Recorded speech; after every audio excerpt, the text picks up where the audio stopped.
UAE 공군 수송기 C-17이 대구공항에 내려앉았습니다. 전쟁 한복판에서 요격 미사일이 바닥나기 시작한 UAE가 한국 정부에 긴급 요청을 보낸 겁니다. 포대를 빨리 보내달라. 한국 정부가 기존 계약 물량 때문에 어렵다고 하자 UAE는 한 발 물러서서 이렇게 말합니다. 그럼 미사일이라도 먼저 달라.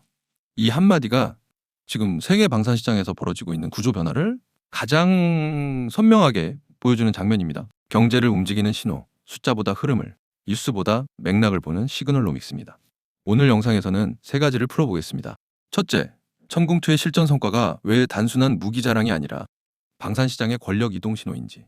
둘째, 미국 방산 공급망에 어떤 균열이 생겼고 한국이 왜 그 빈자리에 들어갈 수 있는 구조인지. 셋째, 이 흐름이 한국 경제와 우리 삶에 어떤 신호를 보내는지까지 보겠습니다. 끝까지 보시면 이 뉴스가 완전히 다르게 읽힐 겁니다. 지금 중동한에서 벌어지고 있는 일부터 보겠습니다. 2026년 2월 말 미국과 이스라엘이 이란을 공습하면서 중동 전역이 전쟁 국면에 들어갔습니다. 이란은 보복으로 걸프 국가들의 대규모 미사일과 드론을 쏟아부었고요. 이걸 막아야 하는 UAE, 사우디, 이라크 같은 나라들은 방공 미사일을 엄청난 속도로 소진하고 있습니다. 서방 안보조 전문가들 사이에서는 이런 말까지 나옵니다. 이번 전쟁의 승패는 미사일 재고에 달려있다.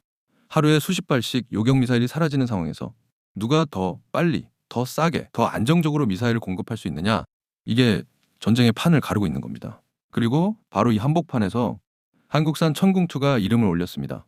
핵심 숫자만 짚겠습니다. 숫자 많이 안 던질 겁니다. 딱 4개만 봅니다. 첫 번째, 요격률 96%. UAE 아부다비, 남부 알, 다프라 공군기지에 배치된 천궁2 2개 포대가 이란 미사일을 상대로 기록한 실전 수치입니다.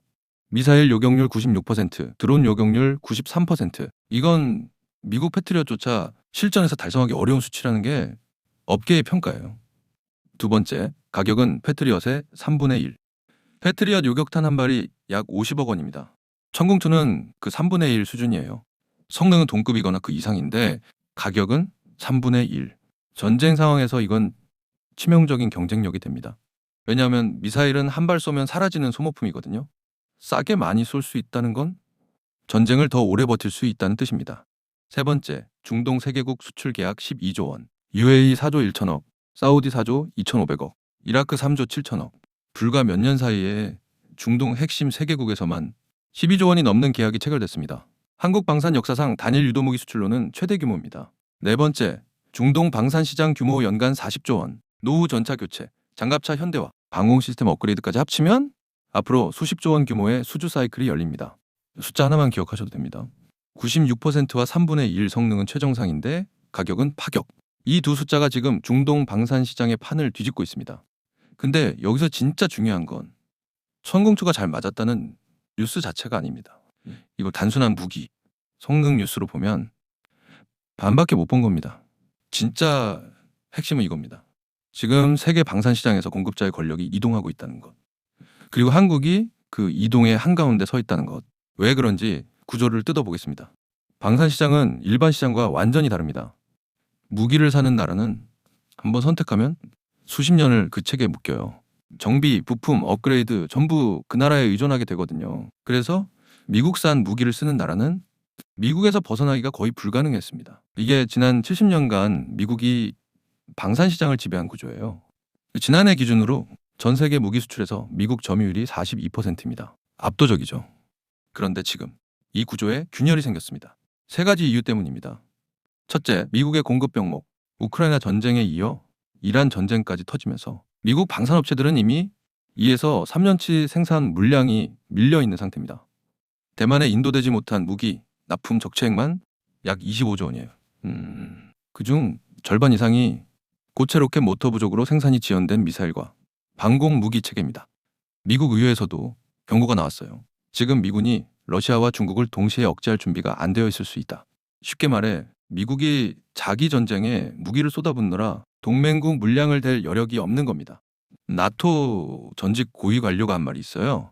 미국 방산은 주문하면 바로 오는 구조가 아니다. 이 한마디가 지금 상황을 정확히 보여줍니다. 둘째, 대안의 부재. 그러면 미국 말고 다른 데서 하면 되잖아? 그게 안 됩니다. 러시아 S-400을 사면 서방 제재를 맞아요. 튀르키예가 S-400 도입했다가 F-35 프로그램에서 쫓겨난 거 기억하시죠?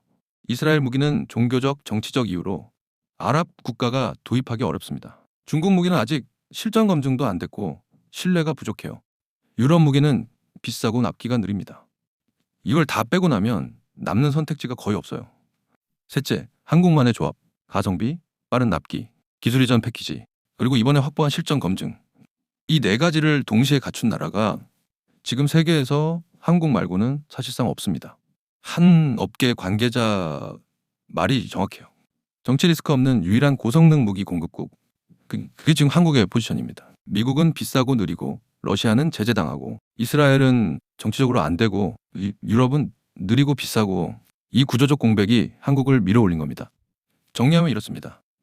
단순히 한국 무기가 잘 맞아서 팔리는 게 아니에요. 미국 중심 공급 구조에 금이 가면서 그 틈에 들어갈 수 있는 유일한 대안이 한국이었던 것. 이게 본질입니다. 이런 뉴스에 겉보다 속을 읽는 영상이 도움되신다면 구독과 좋아요 눌러주시고요. 이 흐름을 여러분은 어떻게 보시는지 댓글로 남겨주세요. 여기까지는 현상이고 이제 이 흐름이 얼마나 큰 변화인지 비교를 하나 해보겠습니다. 이런 구조를 우리가 본 적이 있어요. 1970에서 80년대 일본 자동차입니다. 당시 미국 자동차 빅3는 덩치만 크고 연비가 나빴습니다. 1973년 오일 쇼크가 터지자 소비자들이 가성비 좋고 고장 안 나는 차를 찾기 시작했고 그 자리에 도요타와 혼다가 들어갔어요. 처음엔 저가 수입차라고 무시당했습니다. 그런데 품질이 입소문을 타기 시작하자 시장 판도 자체가 바뀌었습니다. 한번 바뀐 판은 다시 돌아오지 않았어요. 지금 K방산이 겪고 있는 일이 이것과 구조적으로 닮아 있습니다. 그동안 K방산의 가장 큰 약점이 뭐였냐면요. 한국이 실전 경험이 없잖아. 이거였어요. 아무리 가격이 싸고 납기가 빨라도 실전에서 써본 적이 없으면 신뢰를 얻기 어렵습니다. 방산 시장은 목숨이 걸린 시장이니까요. 그런데 청궁투가 UAE 하늘에서 96% 요격률을 찍으면서 이 꼬리표를 떼버렸습니다. 실전 검증, 이 네 글자가 방산 시장에서는 어떤 마케팅보다 강력한 무기예요. 수십억을 들여서 전시회하고 브로셔 만드는 것보다 실전에서 미사일 한 발이 목표를 맞추는 게 훨씬 강력한 세일즈입니다. 일본 자동차가 한번 미국 시장에 자리 잡은 뒤 다시 밀려나지 않았듯이 K방산이 지금 이 기회를 제대로 잡으면 중동 방산 시장의 구조 자체가 바뀔 수 있어요. 더 이상 되돌리기 어려운 변화가 시작된 겁니다. 문제는 이 숫자 자체가 아니라 이 숫자가 가리키는 방향입니다. 이 이야기가 남의 나라 전쟁 뉴스로만 끝나면 안 됩니다. 우리 경제에 직접 들어오는 신호이기 때문이에요. 방산 빅사 한화에어로스페이스, KAI, LIG 넥스원, 현대로템 이 네 회사의 수주 잔액이 이미 100조 원을 넘었습니다. 올해 기대 수주만 해도 한화에어로스페이스 23조, 현대로템 23조, KAI 6조 5천억, LIG 넥스원 3조 6천억. 이 숫자들이 실적으로 전환되면 대기업만 좋은 게 아닙니다. 경남 사천, 창원, 거제 같은 방산 벨트에 있는 2차, 3차 부품 협력 중소기업들까지 일감이 퍼집니다. 드론이나 AI 기반 부품을 만드는 스타트업들도 새로운 성장 축으로 부상하고 있어요. 그리고 더 큰 그림이 있습니다. 올해 K방산 수출액이 100억 달러, 약 12조 원을 돌파할 것이라는 전망이 나와요. 이게 실현되면 세계 방산 수출 5위권입니다. 지금까지 한국 수출의 기둥이 반도체, 자동차, 배터리였죠. 여기에 방산이 네 번째 기둥으로 올라서는 구조가 만들어지고 있는 겁니다. 한마디로 중동의 전쟁이 한국의 공장을 돌리고 한국의 수출을 키우고 한국의 일자리를 만드는 연쇄 구조가 작동하기 시작한 겁니다. 시장은 이미 다음 단계를 보고 움직이고 있습니다. 앞으로의 흐름을 세 단계로 보겠습니다. 단기 6개월 이내 전쟁이 계속되는 동안 요격 미사일 소모가 곧 추가 수주로 이어집니다. UAE의 추가 발주, 사우디와 이라크의 납기 앞당김 요청이 현실화될 가능성이 높아요. 실제로 한국 정부는 이미 탄약을 대규모로 비축하는 탄뱅크 구상까지 검토에 들어갔습니다. 긴급 수요에 바로 대응할 수 있는 체계를 만들겠다는 거예요. 방산주 실적은 올해 하반기부터 눈에 띄게 좋아질 겁니다.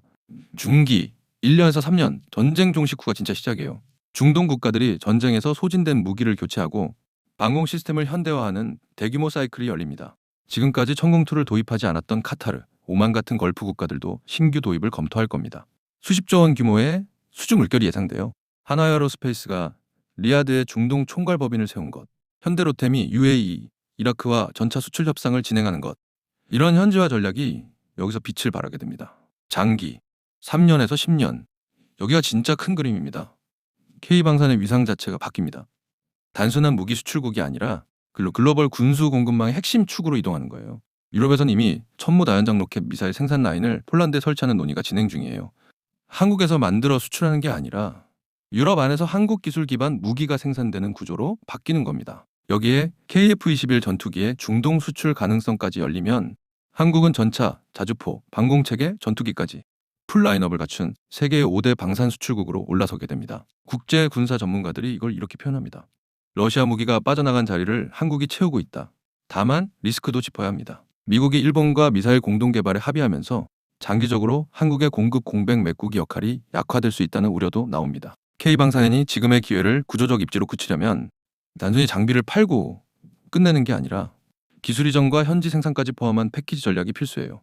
한번 심은 뿌리를 뽑히지 않게 만드는 것. 그게 진짜 승부처입니다. 오늘 전해드린 내용 한 문장으로 줄이면 이겁니다. 천궁2의 96%는 단순한 명중률이 아닙니다. 미국 중심 방산 공급망의 균열이 생긴 자리에 한국이라는 새로운 공급자가 들어선 구조적 전환의 신호입니다.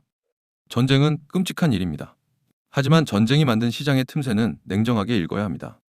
그리고 지금 한국은 그 틈새에 가장 가까이 서 있습니다. 앞으로 중동 뉴스가 나올 때 기억하세요. 전쟁의 겉모습이 아니라 그 전쟁이 만드는 공급망의 변화를 봐야 합니다. 돈은 항상 구조를 따라 흐르니까요. 결국 시장이 반응하는 건 사건이 아니라 사건 뒤의 구조입니다. 시그널로믹스였습니다.